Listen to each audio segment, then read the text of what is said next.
My obsession with draft mode continues. Yes, on today's show, I'm going to bring you highlights of goals that were scored and talk through an entire league competition that I organized a few days ago. You're going to see strikeless systems go head to head against asymmetric systems, with some regular systems just trying to spoil the party. How did this whole thing go? That's coming up.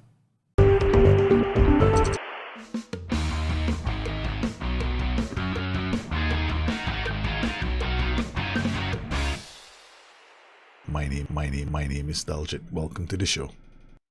The rules were relatively straightforward. Spending cap 300 million. Of course, you can't choose 300 million, so it became 307. That's a UI thing.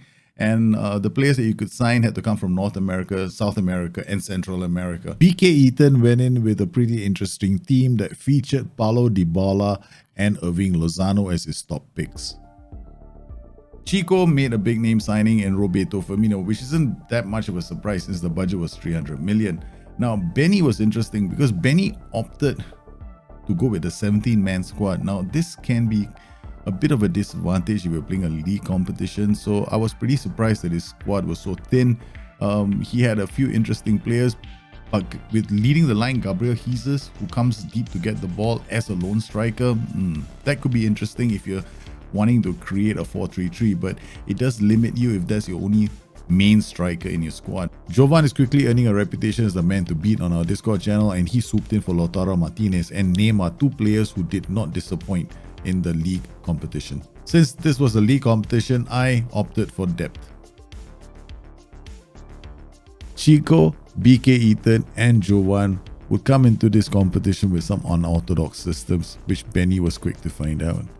BK Eaton and Chico both came in with strikerless systems. One played a 4-2-4 strikeless and the other one was playing a 4-4-2 strikeless. Both systems seem to produce on average about 1.2 in terms of XG.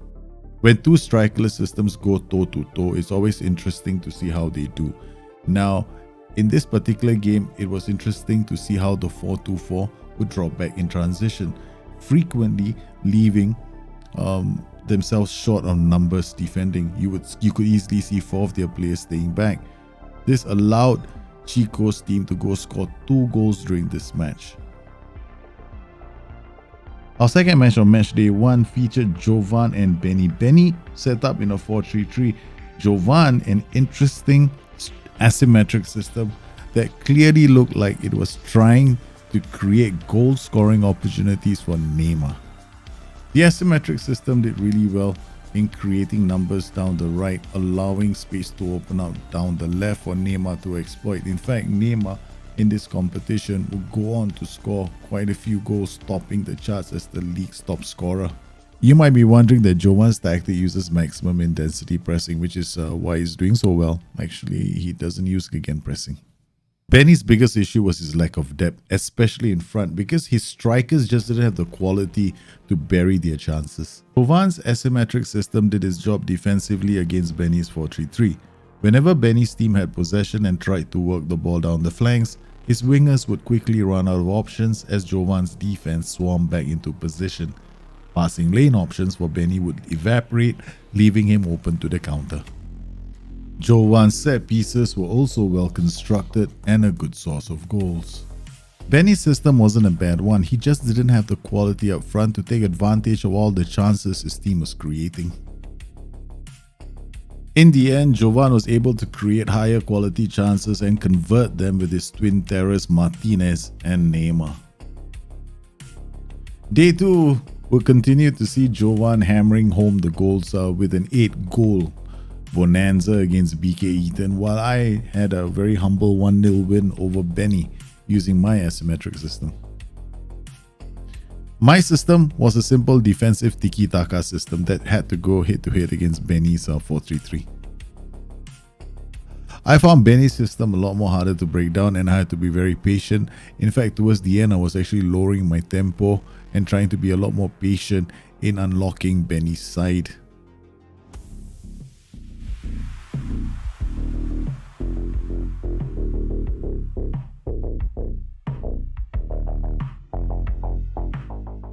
The second match of the day saw the competition's first red card.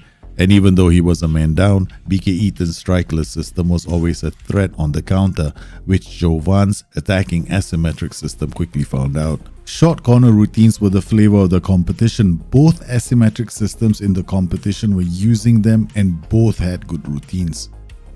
BK Eaton lost the man trying to take Neymar out of the competition. And even though he was a man down, BK Eaton's side never knew when to give up.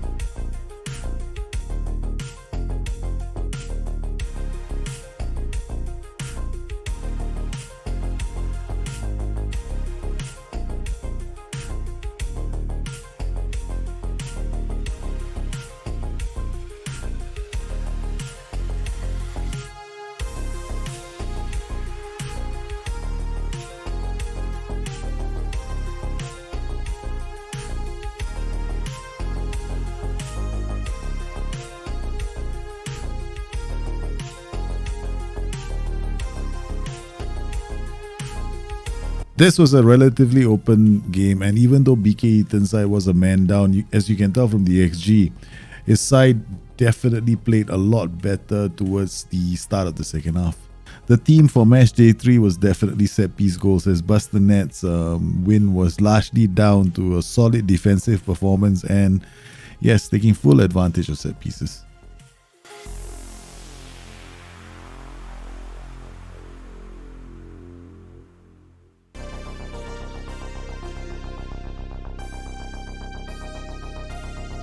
Chico's 4-4-2 strikeless was the only team to beat Jovan's attacking asymmetric system home and away. It was able to hit Jovan in transition, taking advantage of the space between the channels.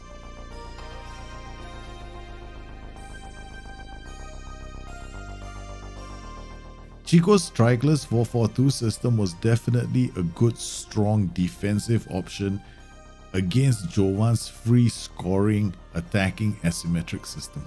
Match day 4, interesting things were happening. Benny decided to abandon his approach while the rest of the guys were sticking to their tried and tested systems. A near post flick on of the ball from Lianco to Palomino would give BK Eaton the lead. Obviously, default set piece corner routines are not the way to go. Benny's experiment with an asymmetric system fell apart as BK Eaton's strikeless system created midfield numbers to snuff out transitions and then take advantage of them by exploiting the channels.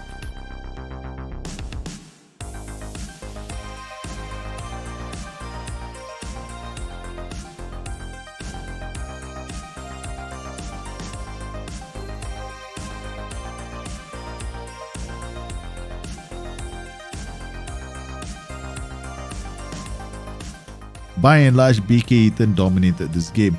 Benny was let down by poor finishing. Next, two defensive systems going head to head. It took a really special goal to kick things off for Bustthenet, as finding space was at a premium against a strikeless 4-4-2.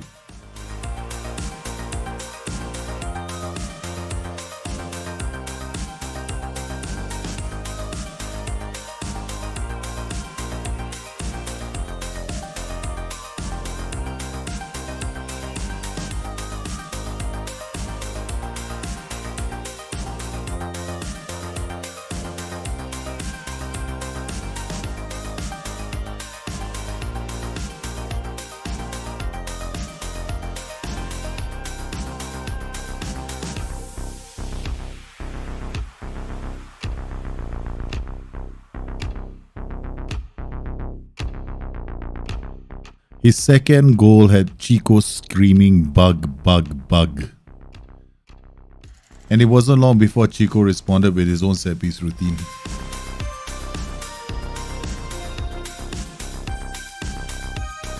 Bustthenet made a tactical change and started to focus play through the middle for his third goal.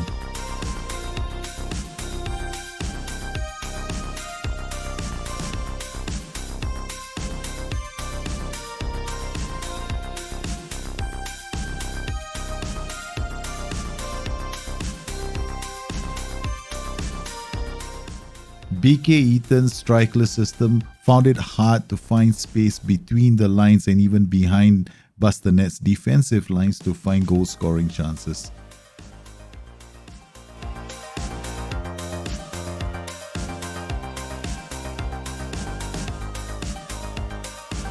With the Serbian assassin Jovan on a break on match day 5, naturally, the goals dried up.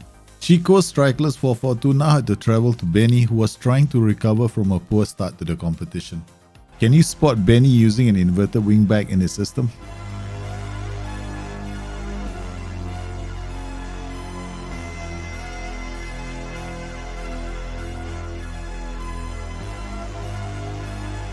Benny's inverted wingback base 4-3-3 created plenty of chances but was not able to put away the majority of them, and it was a real pity because they couldn't hold on to their lead. Defensively, Benny was improving. He still had an issue with finding the back of the net, which was down to his thin squad of 17 players in a league competition where most of the other teams had 24.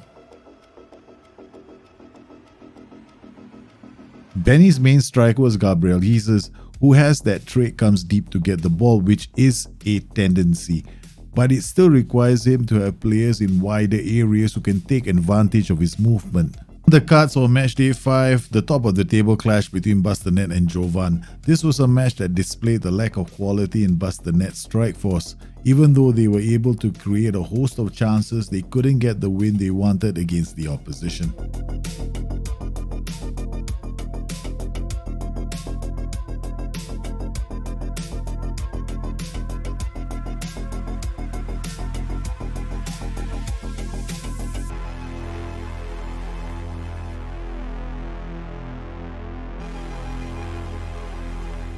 A blistering goal from outside the edge of the box from Pedro forced Bustthenet to go on the front foot to look for the equalizer.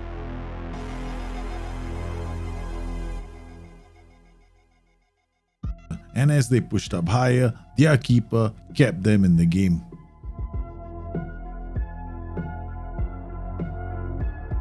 They finally leveled the match, yes, and yet again from another set piece. Busthenet's biggest weakness in the competition, a lackluster attack that couldn't put away the chances they were creating. The same couldn't be said for Jovan, a side that was quickly emerging as the entertainers of the league as they continued their free scoring ways against Benny.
At this point of the competition, Chico was still very much in the title hunt. He needed to beat PK Eaton in order to keep up with Bustthenet and Jovan, but things didn't turn out that way for him. Well-crafted set-piece goals were quickly becoming a theme of this competition. The first time these two strikeless systems met, the 4-4-2 strikeless clearly had the upper hand. This time around, the 4-2-4 strikeless system had ironed out its issues and was clearly better at shutting out Chico's system and creating better chances. Busthenet's defensive system was still unbeaten in the whole competition. Benny decided to change tactical systems as he traveled to Bustthenet in order to stifle any opportunities Bustthenet had.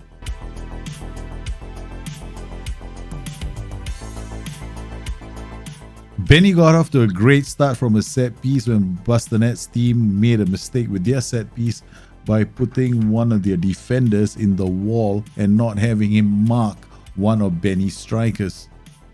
The home team had a poor performance with only one shot on target, but it was enough to get the point.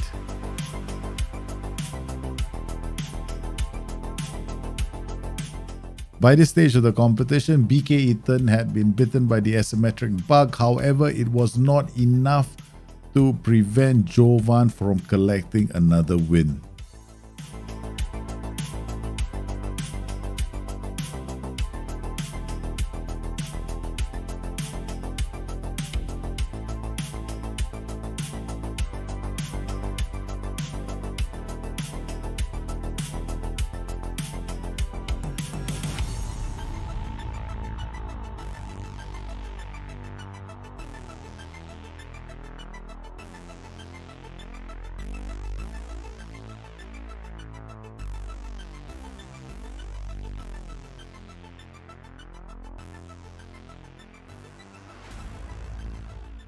Jovan only has 6 shots on target, but his strikers had the quality to finish them. With only 2 match days left, Jovan needed favours. The final game of the season would be between Jovan and Bustthenet. And in order for Jovan to win the title, he needed favours. He needed BK Ethan to prevent Bustthenet from winning, and he couldn't afford to trip up against Chico. Bustthenet adopted a cautious stance at the start of the game, but slowly started to use team instructions to stretch the opposition for his first goal. His next 2 goals, well, no surprises. You can guess where they came from.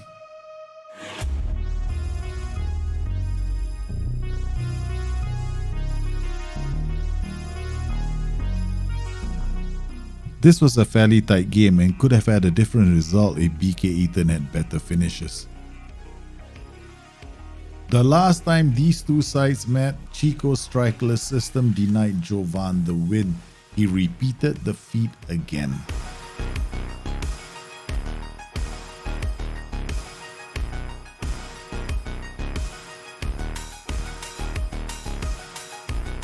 Set pieces are such a big part of draft mode, you rarely find a match which doesn't produce a goal from one. This league competition clearly showed that each club had a few favourite routines. Match day 9, Bustthenet could clinch the title if he could beat Chico. Benny was looking for his first win of the competition against BK Ethan.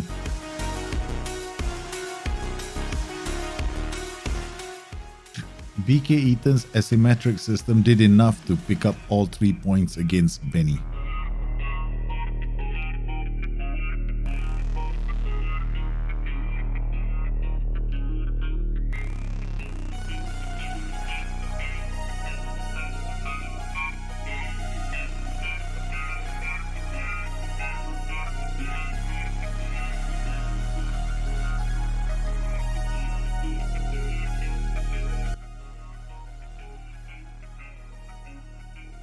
The second match of the day was between Chico and Bustthenet. Chico could do Jovan some favours if he beat the home team. Then the title would be decided by the match between Jovan and Bustthenet, a match that Jovan was favoured to win. Chico's strikerless system was notoriously hard to beat, and the only reason why Bustthenet was able to survive was down to his keeper, who put in a phenomenal performance to keep a clean sheet.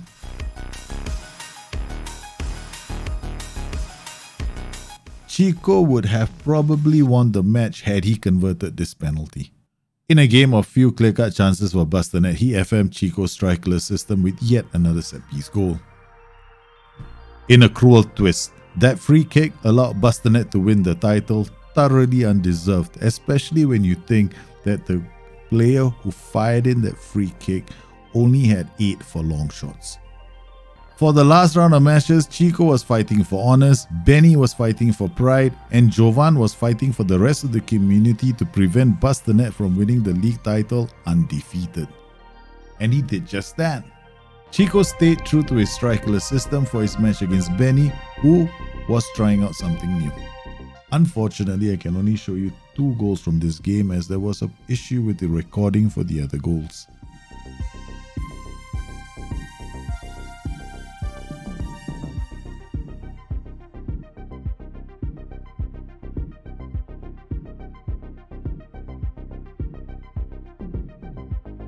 Jovan surprised Bustthenet in the final game of the season by adopting a 4-2-3-1 deep, which made it difficult for Bustthenet to find space to counter.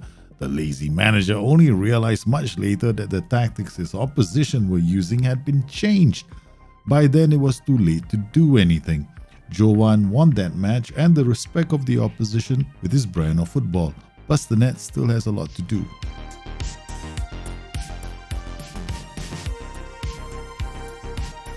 To be completely honest, I didn't deserve that. But Jovan played really well. Chico had a good set of tactics. Benny was unlucky. He came into this competition with a 17-man squad. They didn't give him a lot of options. So as the competition wore on, things became harder for him after picking up yellow cards as well. Me, on the other hand, I almost felt as if I had so much luck from set pieces. The asymmetric system I used was not too bad. However, it can be improved. Jovan, on the other hand, was a lot more attacking. I was a lot more defensive. I just won the competition by just holding out and making sure that I made all my set pieces count. Of course, I scored a few open play goals, but, not as many as the rest of the boys. It's one facet of the game I'll have to improve. I hope you enjoyed this little summary of how our draft mode competition went. If you're interested in taking part, if you're already a Discord member, sound me out on Discord and be around on Mondays and Tuesdays when we do our competitions. We're going to have a knockout competition. We're going to have a league competition. We're even going to have a knockout competition to see who goes into the league as well. And please take this away from me, the title at least. I hope you enjoyed today's show. If you have any questions, you know where to find me. I'll see you again soon. Bye-bye.